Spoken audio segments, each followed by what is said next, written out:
አርቲስት አሸናፊ ማህሌት ስለናቱ ከጻፈው ሴት ማለት ይላል የዚች ዓለም እውነተኛ ቅመም ናት። ዓለም ያለ እናንተ ልክ እንዳልጫ ምግብ ጣዕመ ቢስና ባዶ ናት።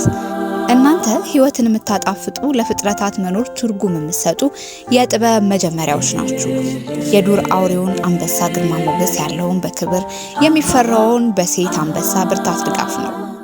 እርሷ አዳኝ፣ እርሱ ጠባቂ፣ እርሷ የቤተሰብ መሰረት ናት። ያለ እርሷ ጥንካሬ የአንበሳው ግርማ የትዝታ ያህል ብቻ ይሆን ነበር።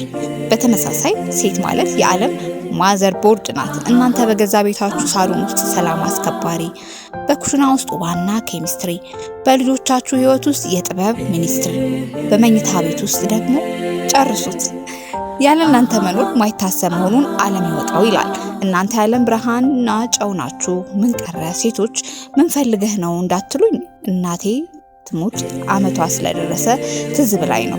ከላይ የጠቀስኩትን 100% የምታሟላ ሴት ነበረች። የሚገርመኝ የሞተችው በ39 አመቷ ነው እና ያኔ እኔ ገና ቲኔጀርን እየተሻገርኩ ስለነበር ትልቅ ሰው ትመስለኝ ነበር። ዛሬ ላይ ሆኜ ሳስበው ግን ገና ልጅ እንደነበረች እረዳለሁ። ናቴ ወድሻለሁ፣ ከታች የለጠፍኩት ፎቶ ያንቺ ነው ይላል። አታስቢ፣ አንቺን የምተካ ሚስት አግኝቻለሁ፣ ልጅም ወልጃለሁ። ምንድነው መሰላችሁ ሐሳቤ?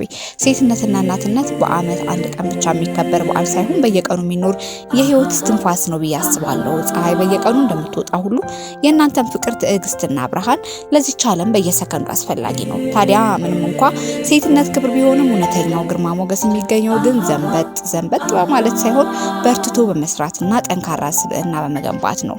ዓለም የምታከብራችሁ ሴት ስለሆናችሁ ብቻ ሳይሆን ጎበዝ፣ ታታሪና ማይበገሩ መሆናችሁን በተግባር ስታሳዩን ነው ይላል።